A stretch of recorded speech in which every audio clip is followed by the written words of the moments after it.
ولیوں کا ذکر سورہ فاتحہ میں ملتا ہے، بالکل ملتا ہے، لیکن وہ یہ والے ولی تو نہیں ہے نا جنہوں نے نچ کے مرشد بنایا تھا. ہاں، کسی کنجر کا ذکر تو نہیں ملتا قرآن کے اندر کہ وہ ولی اللہ ہے. ہاں، یا مادھو لال حسین جو ایک ہندو لڑکے کے اوپر عاشق ہو گیا تھا. ہاں، ہومو سیکچولیٹی کرنے والے اولیاء اللہ کا ذکر تو قرآن میں موجود نہیں ہے. نہ سمجھ دو. ہاں، ذکر کر دو قرآن کے اولیاء کا اور لے آندے اپنے بابے ہو. بھائی قرآن کے اولیاء تو ہیں جن کو قرآن جانتا ہے. قرآن کو تو ان کا تو نہیں پتا جو بعد میں آیا ہے انہوں نے کام ڈالا ہے. قرآن اولیاء اللہ کسے کہہ رہا ہے؟ انبیاء کرام کے جانثار اہل البیت کو، ان کے صحابہ کو، اور اس کے بعد صحیح العقیدہ لوگوں کو، نہ کہ یہ جو نچ کے مرشد بناتے رہے. اکثر لوگ پیروں میں گھنگرو ڈال کر ناچتے ہیں. ایسا کیوں کرتے ہیں؟ ولی اللہ ہے نا. اور جو ان سے بڑے ولی ہیں وہ سوٹیں لگاتے ہیں بیٹھ کے. ظاہر ہے جی یار، اب اگر بابا نچ کے مرشد بنا رہا ہے تو ولی اللہ ہے نا. آپ نے ہمیں بتایا تھا نا.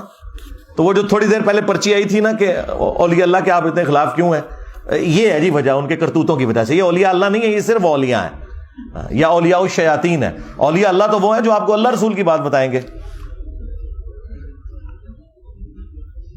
بابا بلے شاہ کون تھا اور وہ کیوں ناچتا تھا؟ ادو پوچھو جا کے، میرا کیا لینا دینا. نچیا ہوا ہے تو دسا میں. لوگ سوال کرتے ہیں کہ آپ بابوں کو نہیں مانتے، لیکن جو کتابیں ہیں وہ آپ نے آگے رکھی ہیں وہ بھی تو بابوں کی لکھی. جی ان بابوں کو تو ہم مان رہے ہیں، ہم آپ کے بابوں کو نہیں مان رہے. اس کے اوپر میری تفصیلی ویڈیو ہے. پچھلے دنوں بھی جو حنیف قریشی صاحب نے محرم الحرام کے مہینے میں باب تشیع کوئی نہیں، جب بلال قطب نے بولا تھا تو میں نے اس کا جواب دیا تھا. اس پہ میرا آپ یوٹیوب پہ جا کے لکھیں انجینئر کے بابے کون. تو اس طرح تو نہ کریں، ان کے پیچھے تو نہ جا کے چھپیں. ٹھیک ہے. تراوی علی بھائی، تراوی میں بھی تو وی آتا ہے، تو آپ 20 تراویاں کیوں نہیں مانتے؟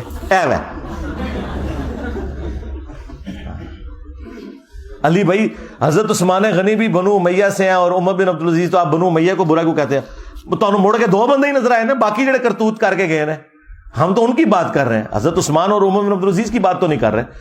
تو ہم ان بابوں کو کہہ رہے ہیں جو کتابوں کے غدار ہیں، جن کے لیے میں نے ایک ٹرم ڈیوائز کی ہے کہ ہم ان بابوں کو مانتے ہیں جو کتابوں کو مانتے ہیں، جو کتابوں کے دشمن ہیں، جو کہتے ہیں علمو بس کریو یار.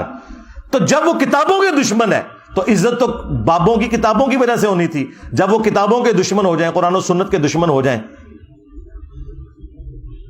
تو ان کے لیے پھر یا تو یہ ہے کہ انہیں اپنے بڑے بابوں کے پاس پہنچا دیا جائے آخرت میں، یا کوئی ویٹیکن سٹی بنا کے اس میں قید کر دیا جائے.